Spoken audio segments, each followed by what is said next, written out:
When a friend asked me to join him on a trip through northern Laos on enduro bikes, I didn't even know where Laos was. So when we left Frankfurt for Luang Prabang, we had no idea what a great adventure was waiting for us.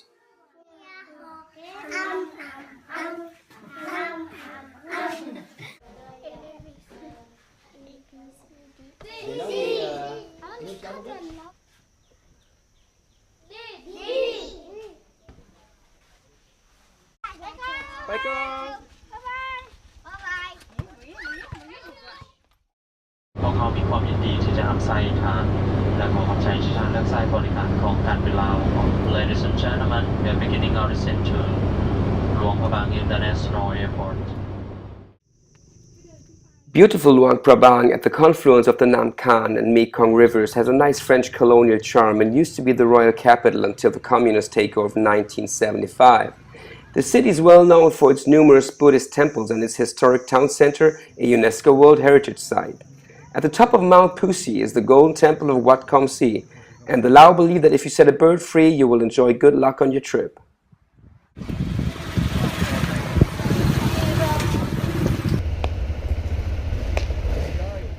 Our tour guide was Guy, a former Lao and English school teacher who wasn't only a good rider but also a fantastic cook, and with his Lao background and extensive knowledge of this country and its history, culture and people, he provided a perfect link between us and the local people.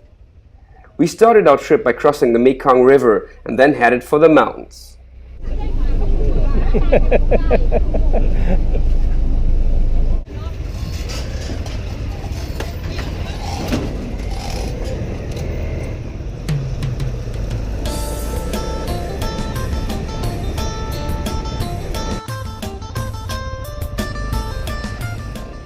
It was dry season and the slashing and burning of crops and rice had just started, but there were still some river crossings where you could get your feet wet.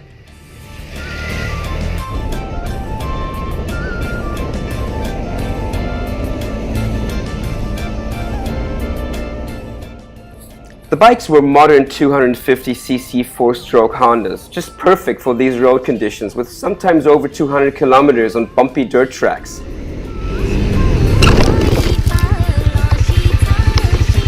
Stop! It was a rough ride in these conditions, so we had to get some welding done every other day when a tail frame broke. But even in very rural areas, you can always find a small roadside repair shop. Every day we would stop in a small village where Guy would ask the locals to use their kitchens to prepare a delicious meal using whatever the fridge or the garden had to offer. Ginger, garlic, onion. Don't forget the chili. Yeah, don't forget the chili. Lots of chili. Yes.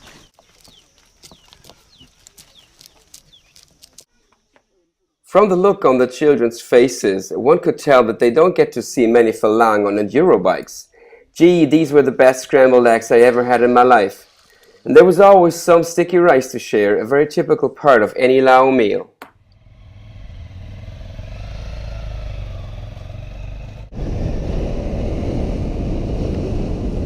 Mainly they grow rice, okay, and then they make money from some corn or hops.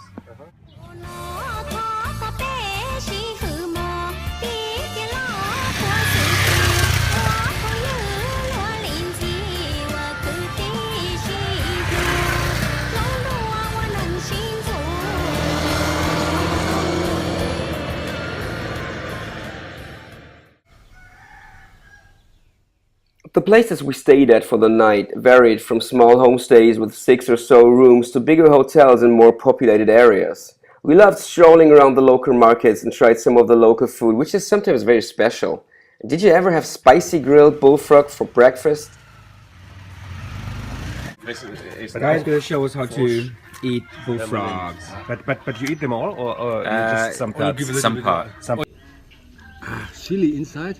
Ja, da sind Gewürze drin. When you cook, you put chili inside. Das ist ja kein Frosch, das ist eine Kröte. Enough for you, Frank? Yeah, I have enough. The towns and villages varied enormously, from having concrete buildings with wonderful woodwork to simple bamboo huts. The Lao are constantly working and building and cleaning and above all, constructing new and better roads to enable the country to adapt to the ever-increasing traffic and tourism of their developing economy.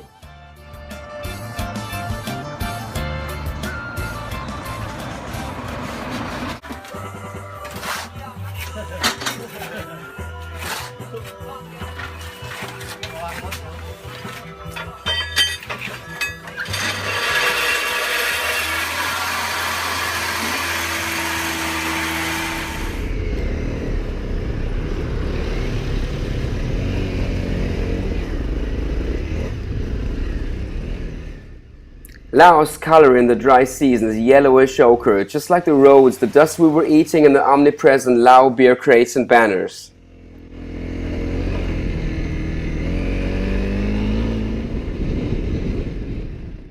The next day we had to cross the Mekong once more, this time on a smaller and more improvised ferry boat.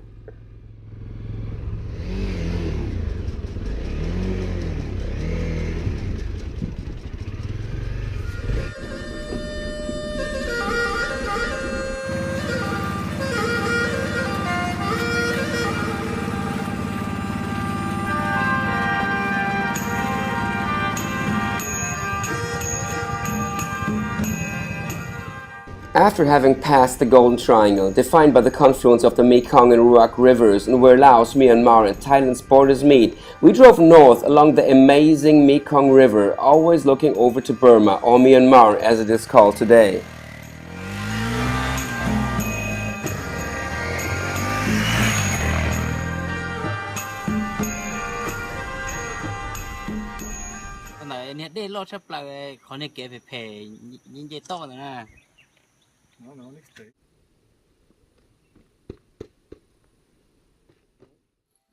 The days were filled with spectacular views, meeting nice people, riding in challenging conditions, some repairing of the bikes and enjoying Guy's spicy and delicious cooking.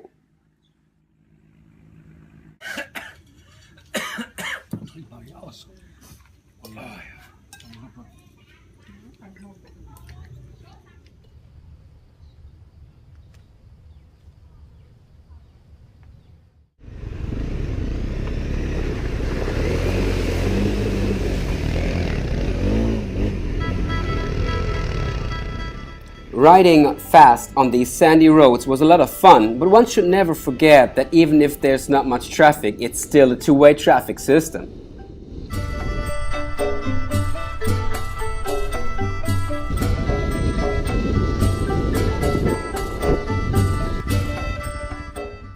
Within seconds, the road surface can change from dry dust to slippery clay, and you always have to watch out for cows, water buffaloes, chickens, dogs, and multitudes of kids playing on the road or on their way to school.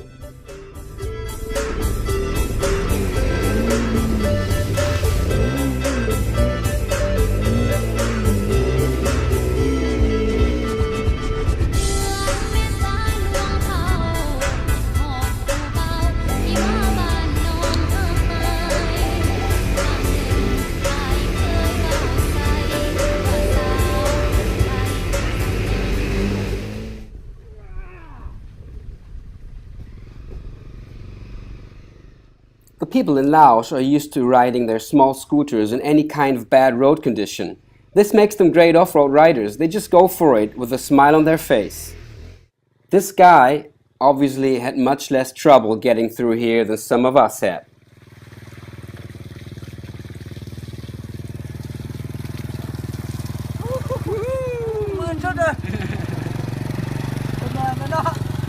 Andi, so geht das!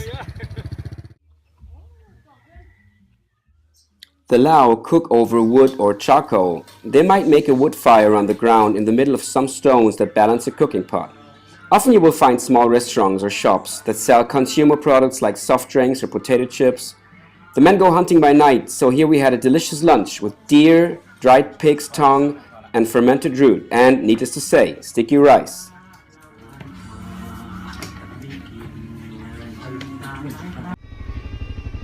Icon!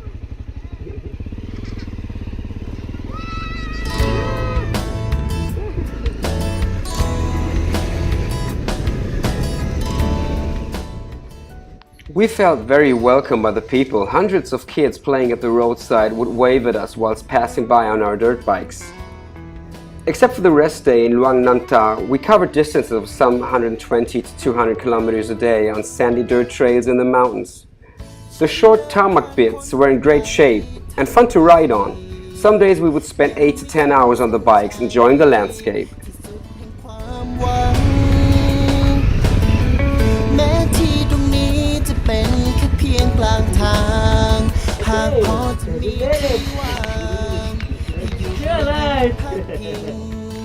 Everybody just come and get Here in the mountains, with dozens of different tribes and animistic beliefs, tradition is very important. Some villages are built high on mountain ridges and the people have to walk for hours to get fresh water. Some 150 ethnic subgroups within 50 primary ethnicities are officially recognized. We brought footballs, colored pencils and paper with us to offer to the village kids in local schools. You tell him that he should have.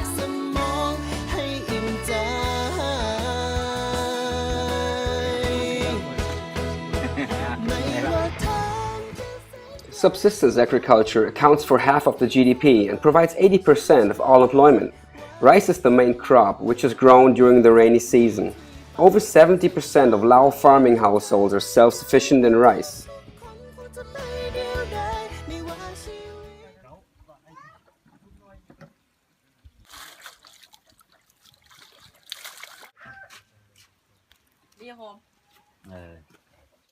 What are you looking for the soup? This lady with her roadside kitchen and one plastic table was even running a takeaway food business, and while Guy was preparing another meal with fresh herbs from the garden, she sold her tasty and fresh food in plastic bags to people passing by on their scooters.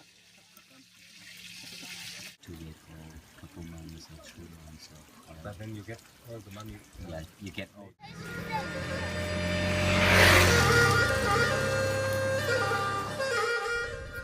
Buddhism is the main religion in Laos and is often closely tied to more traditional animistic beliefs. Every town has beautiful temples and monks of all ages in their saffron yellow robes are to be seen everywhere.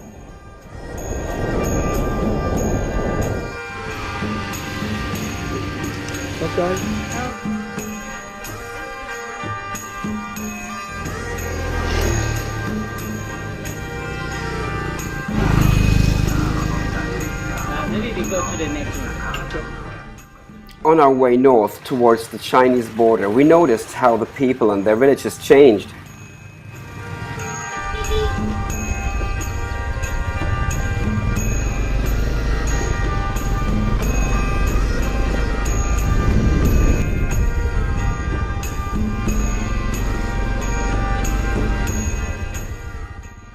I especially loved it when we stopped at the local school to meet the kids and drop off a football.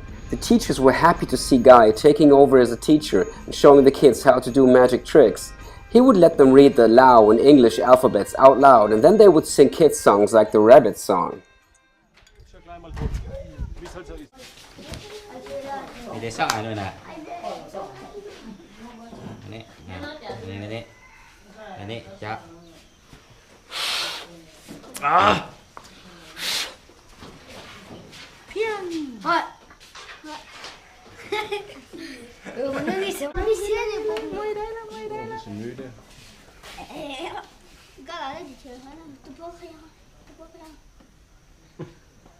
Ej, prøv at dyde til dig.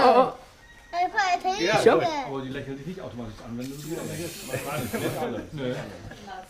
Die ist so sehr müde.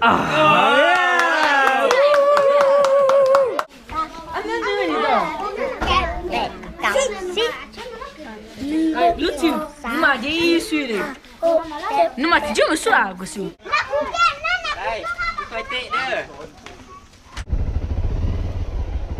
Bye-bye!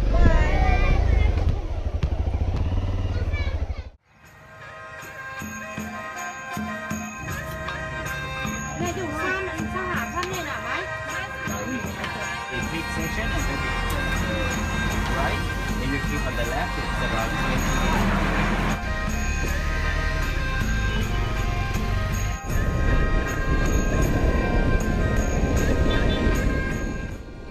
Not only was riding on the dirt tracks great fun, but riding the tarmac roads wasn't any less fun. It sometimes felt just like racing on a supermotard track. For a biker used to European traffic conditions and regulations, this truly is motorcycle heaven.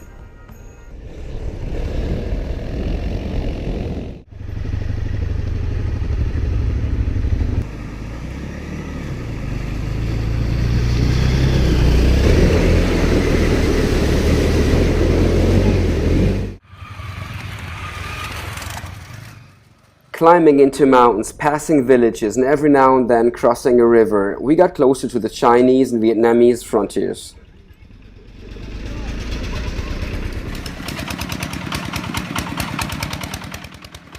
The hotels tried to meet Western standards, but compared to the bamboo huts that we could see from our hotel rooms in the morning mist, it felt like staying in a palace.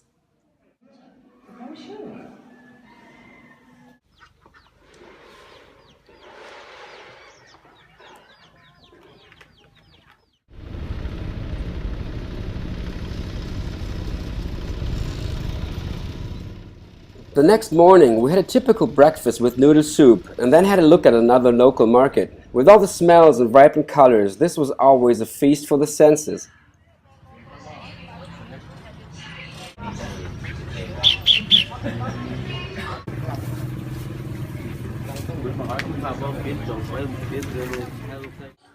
When walking over these food markets, one gets the impression that there's almost no thing on earth that cannot be eaten or used for cooking.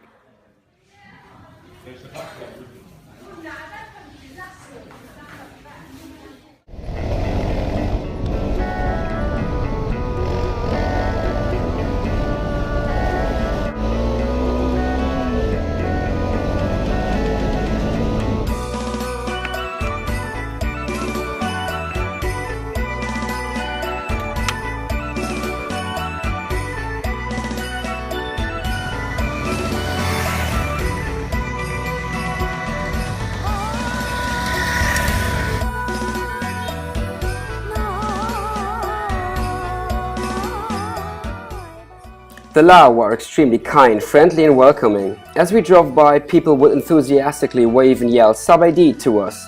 In some villages you could tell that the people were not used to seeing Europeans at all. Sometimes it took us a few minutes to convince the kids that we meant no harm, but only wanted to give them a football to play with.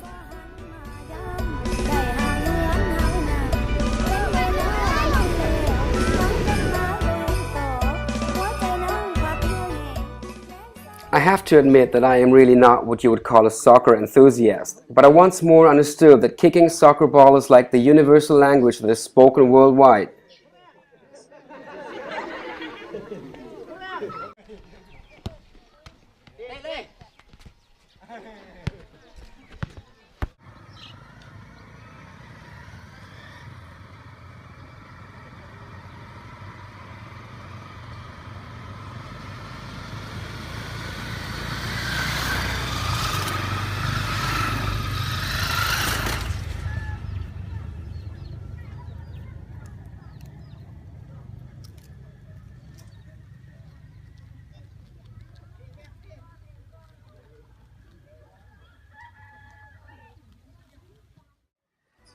On our way back, heading south, we passed the beautiful karst and limestone mountains near Nong Kiao. Luang Prabang was only a day's ride away. Nong Kiao is a sleepy little village on the banks of the river Nam U. Ecotourism offices offer trekking, cycling and kayaking around these beautiful limestone mountains. It is hard to beat just standing on the bridge and gazing at the river.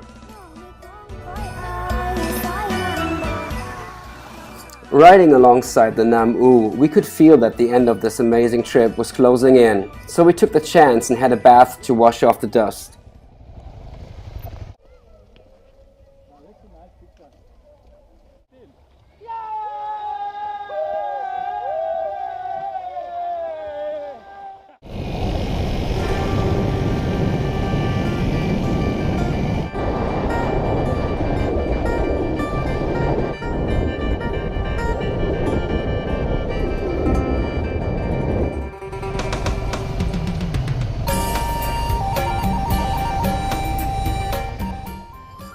Riding over the old bridge in Luang Prabang in the light of the setting sun, I felt really sad that this fantastic week was soon to be over.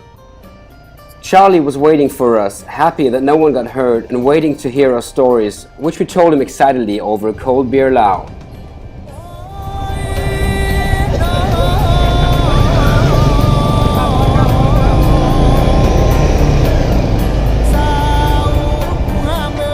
Woo!